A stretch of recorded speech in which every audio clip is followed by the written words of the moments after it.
Hello and welcome to I24 News Sports Daily Magazine with all the latest scores and stories from around the world. The Champions League is back with a big drama in Manchester and with Leo Messi setting a new record here as well. How is Ferrari dealing with another year away from the top spot in Formula One? And how is Qatar preparing itself for all the upcoming international events? All that and much more coming up. Let's begin.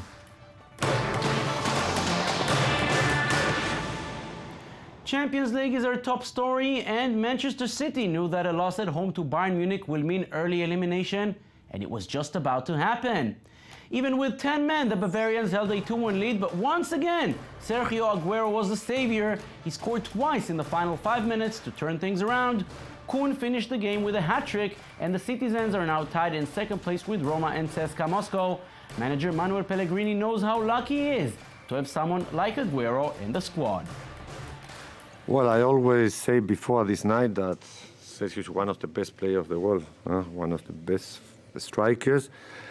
And he played today very well, but I think also that the team played very well, especially in the second half, where we conceded at the end of the first half 2 unbelievable goals. It's very difficult to play in that way, but we trust till the end, we work, we press, and finally, we could make the chances for Sergio score them. Now to Group F, where there are no major surprises, Barcelona and Paris Saint-Germain will be the two qualifiers. The only question still left open is who will finish first and who will come in as second. That will be decided in the final match between the two at the Camp Nou. Both had no significant problems last night. PSG beat Ajax 3-1 at home. Cavani and Zlatan scoring for the French champions. Barcelona won 4-0 in Cyprus against Apoel Nicosia. The biggest story in this match was not the final result, but the man who scored. Just 3 days after setting a new goal-scoring record in La Liga, Messi does it again in the Champions League. He was tied with Raúl with 71 goals ahead of the match. His hat-trick in Nicosia puts him now all alone on the top with 74, and for the second time in less than a week, his teammates speak of the privilege of playing along him. There's not much left to say about him. He makes us prouder every day. He had another superb performance with 3 goals, and now we have to congratulate him again. No doubt as to who is the powerhouse in Group G. At least for now, Chelsea's cruising not only in the Premier League, but also in the Champions League. The Blues beat Schalke 5-0 in Germany with another superb performance.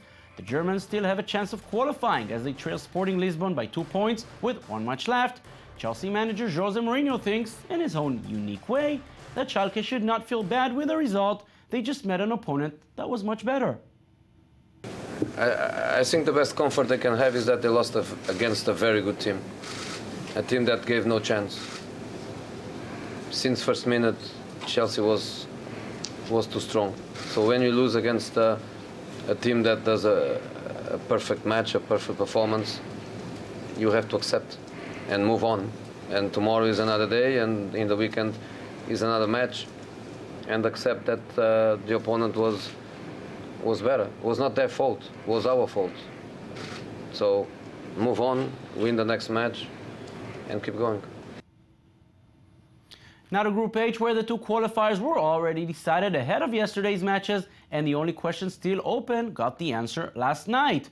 Porto will finish as group winners after they beat Bate Borisov 3-0 away. The visiting team also won the other match.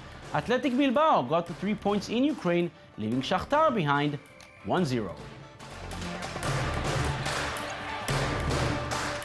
8 more matches will be held tonight with a very big match for European champions Real Madrid in Basel.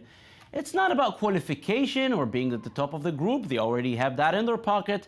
A win tonight will be their 15th in a row, equaling a club record set twice before, the second time being under Jose Mourinho 3 years ago. Manager Carlo Ancelotti knows this is a very important milestone for the club. The truth is we don't think a lot about this record. I think this is a very important thing for the history of Real Madrid and everything we do. Personally, everything I do to become part of the history of this club is very, very important. Therefore, I can say that this record is not important. We think it is important, but we can only strike it by working well as we are doing. Another interesting match will take place in the Emirates Stadium, where Arsenal will host Borussia Dortmund. The Gunners need a victory to secure their ticket to the next round. The only problem is they're facing the Champions League version of Borussia Dortmund and not the one from the Bundesliga. In the German league, Dortmund is in relegation zone with 7 losses in 12 matches. In the Champions League, however, Dortmund is perfect, 4 out of 4. And even manager Jurgen Klopp knows his team is somewhat of an enigma. It's no physical problem anymore.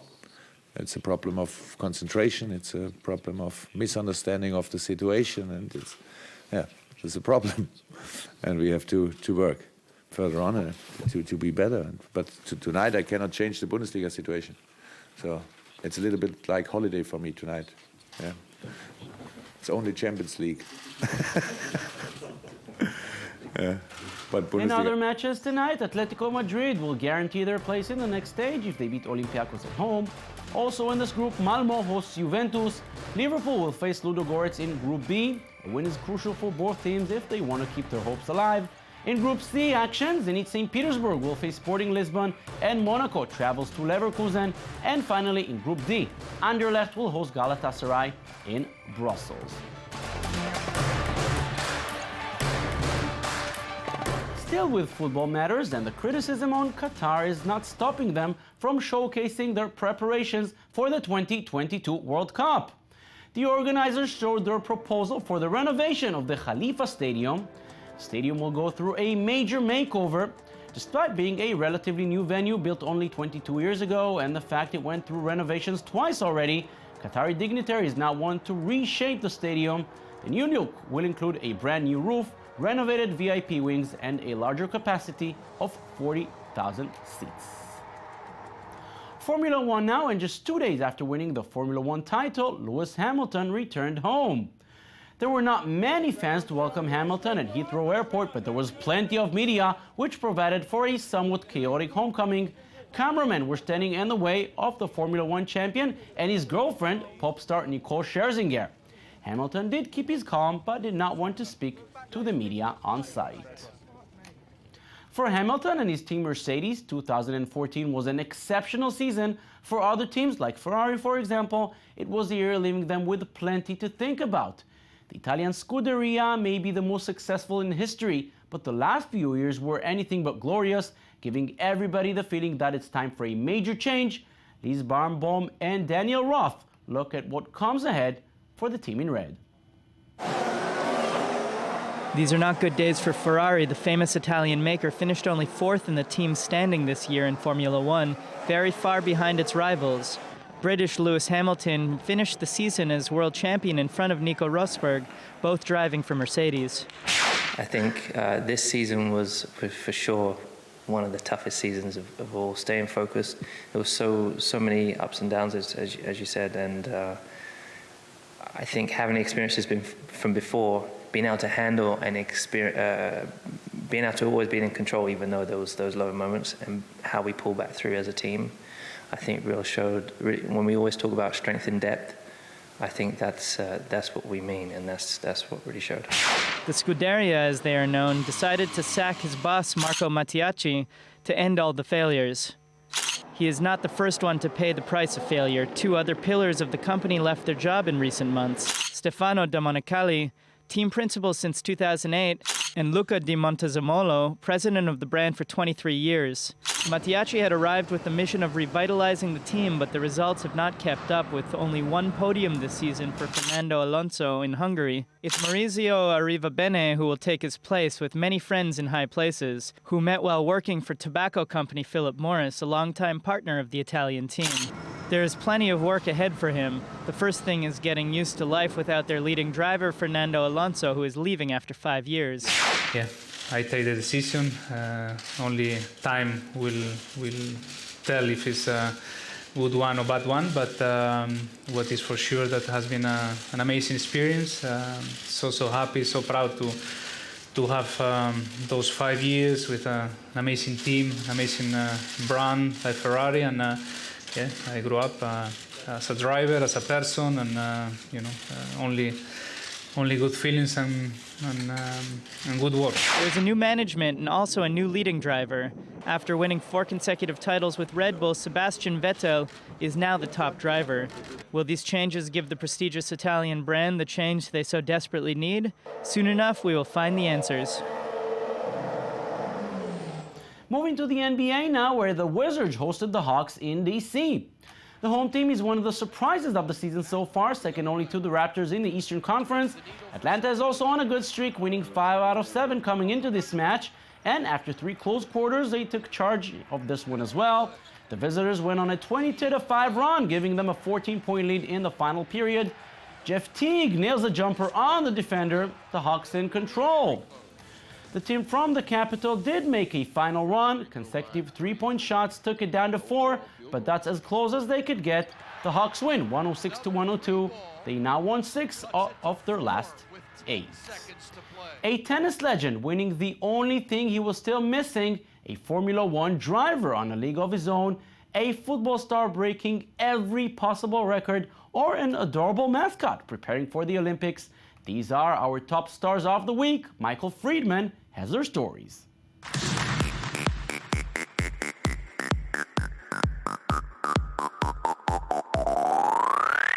This week featured some of the top sports icons in the world showcasing their talents for everyone to see.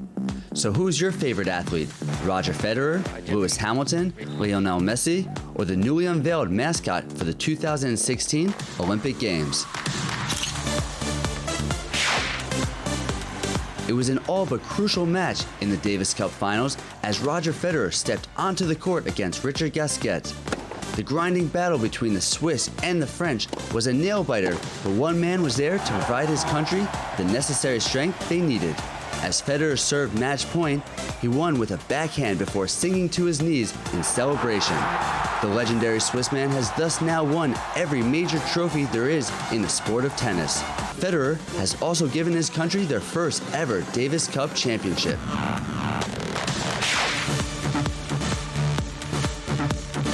And next, the Formula One World Championship came to the final race and showcased fast cars around the track. The remarkable Lewis Hamilton claimed this year's F1 World Championship after storming to victory in Abu Dhabi.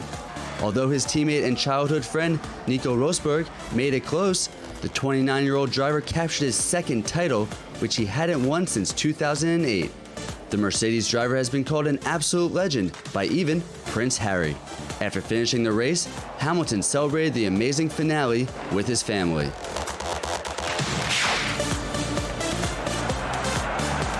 The world of football continues to witness greatness, and it's no surprise it's from Lionel Messi. The Argentine superstar became the all-time leading scorer in Spain after capturing an impressive hat-trick in Sevilla. A splendid free kick past the goalkeeper, a combination with Neymar to knock the ball in the net inside the 6, and then just 6 minutes later, firing a low shot past the keeper. The superstar was applauded off the pitch by his teammates and has left his mark once again in Spain.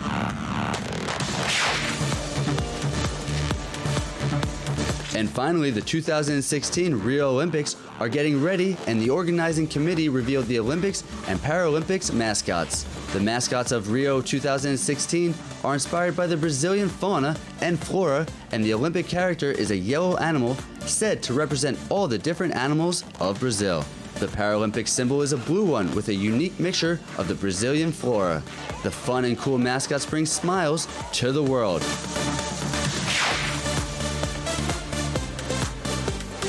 This week was unique for champions. Federer is for sure the biggest tennis champion. Hamilton won the crown for the second time. Messi beat the record of Zara, and the mascot will make you dream big in Brazil during the Olympics. So choose your favorite icon of the week.